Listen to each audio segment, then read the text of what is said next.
నమస్కారం.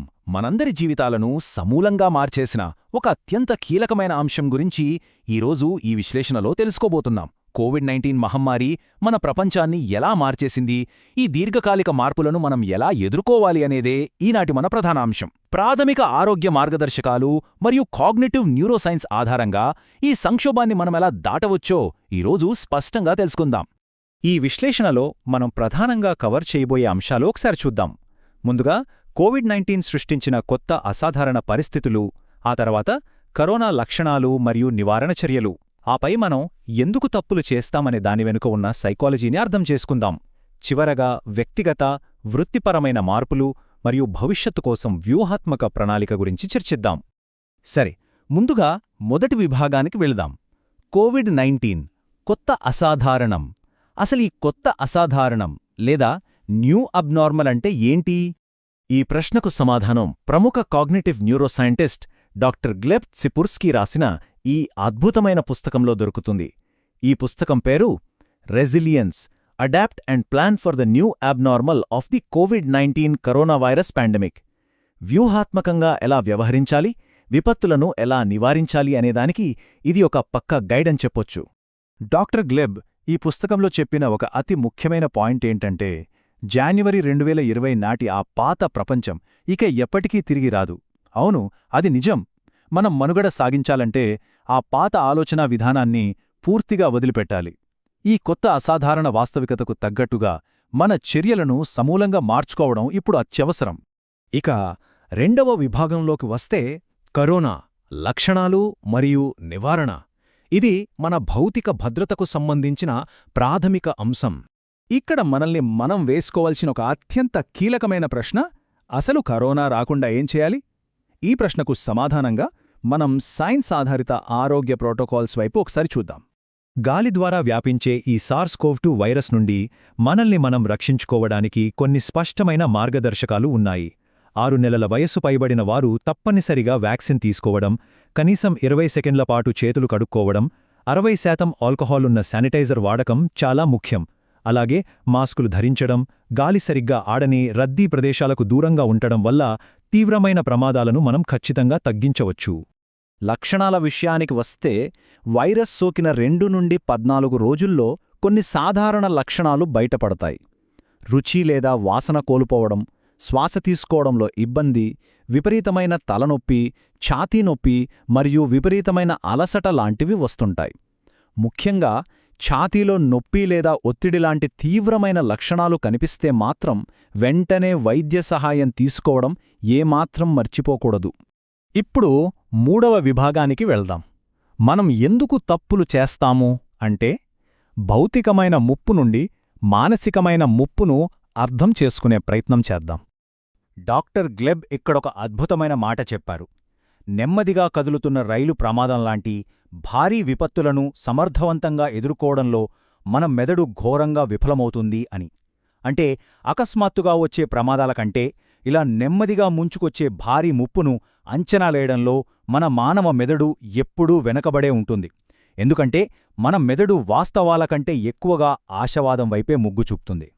దీనినే సాధారణ పక్షపాతం లేదా నార్మల్సీ బయాస్ అంటారు. అంటే ఏదైనా సంక్షోభం వచ్చినప్పుడు అది చాలా త్వరగా ముగిసిపోతుందని, మళ్లీ అన్నీ సాధారణ స్థితికి వచ్చేస్తాయని మనం గుడ్డిగా నమ్మేస్తాం. మహమ్మారి ప్రభావాన్ని, అది ఎంతకాలం కొనసాగుతుందనే విషయాన్ని ప్రపంచవ్యాప్తంగా చాలా సంస్థలు తీవ్రంగా తక్కువ అంచనా వేయడానికి ఈ మానసిక పక్షపాతమే అసలు కారణం. ఎందుకు నిష్పాక్షిక ఉదాహరణలు కావాలంటే మనం అమెరికా, బ్రిటన్ లాంటి అగ్రరాజ్యాల ప్రభుత్వాల తొలి స్పందనలను గమనించవచ్చు. సంస్థాగతంగా వారు నిర్ణయాలు తీసుకోవడంలో చేసిన జాప్యం ఈ నార్మల్సీ బయాస్ మరియు ప్లానింగ్ పాలసీ వల్లే జరిగింది. నిర్ణయాలు తీసుకోవడంలో నెమ్మదించడమనేది ఎంతటి విపత్తుకు దారితీస్తోందో ఈ పరిణామాలు మనకు స్పష్టంగా చూపిస్తాయి. సరే, ఇప్పుడు 4వ విభాగం గురించి మాట్లాడుకుందాం. వ్యక్తిగత, వృత్తిపరమైన మార్పులు. ఈ కొత్త వాస్తవికతకు మనం ఎలా డైనమిక్గా అలవాటు పడాలో ఇక్కడ తెలుసుకుందాం.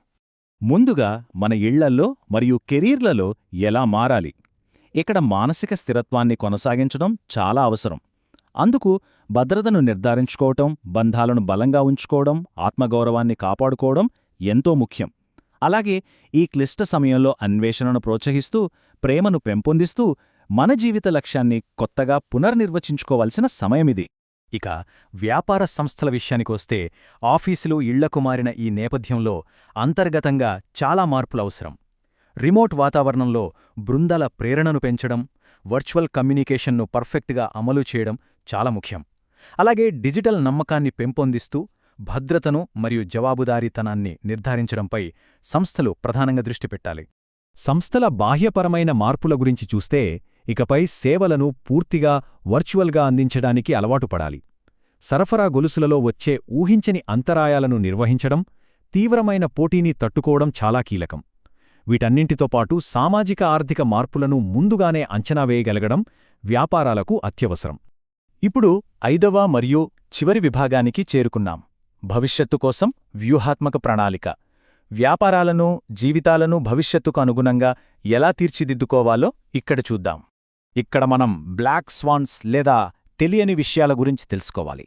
ఇవి చాలా ఆశ్చర్యకరమైనవి. ఇవి జరిగే అవకాశం చాలా తక్కువే అయినా ఒకవేళ జరిగితే వాటి ప్రభావం మాత్రం ఊహించనంత తీవ్రంగా ఉంటుంది.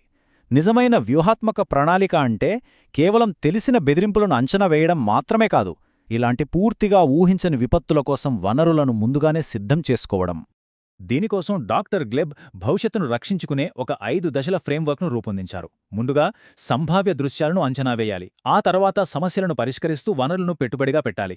ఇక మూడవది అత్యంత కీలకమైనది, మన మెదడు చేసే పక్షపాతపు ఆలోచనలను అంటే బయాస్లను సరిచూసుకోవడం.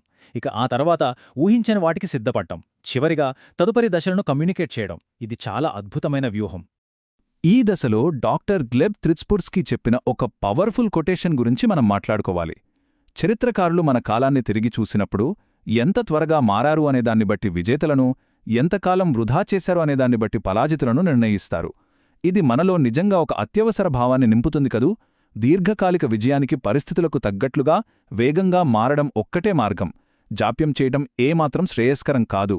ఇక ముగింపుగా మనల్ని మనం వేసుకోవాల్సిన ఒక బలమైన ప్రశ్న ఉంది. ఈ కొత్త అసాధారణ పరిస్థితుల్లో రేపటి చరిత్ర మనల్ని పరాజితులుగా కాకుండా విజేతలుగా గుర్తుంచుకునేలా మన వ్యూహాలను మనం ఎలా మార్చుకోబోతున్నాం? పాత పద్ధతులను వదిలేసి ఇలాంటి ఆచరణాత్మక విధానాలతో ముందుకు సాగితేనే కదా సమాజం ఈ విపత్తులను జయించగలదు. మరి ఆ దిశగా మనం వేయబోయే తొలి అడుగు ఏమిటి? ఆలోచించండి. ఈ విశ్లేషణ మీ ప్రయాణంలో సహాయపడుతుందని ఆశిస్తున్నాను. ధన్యవాదాలు.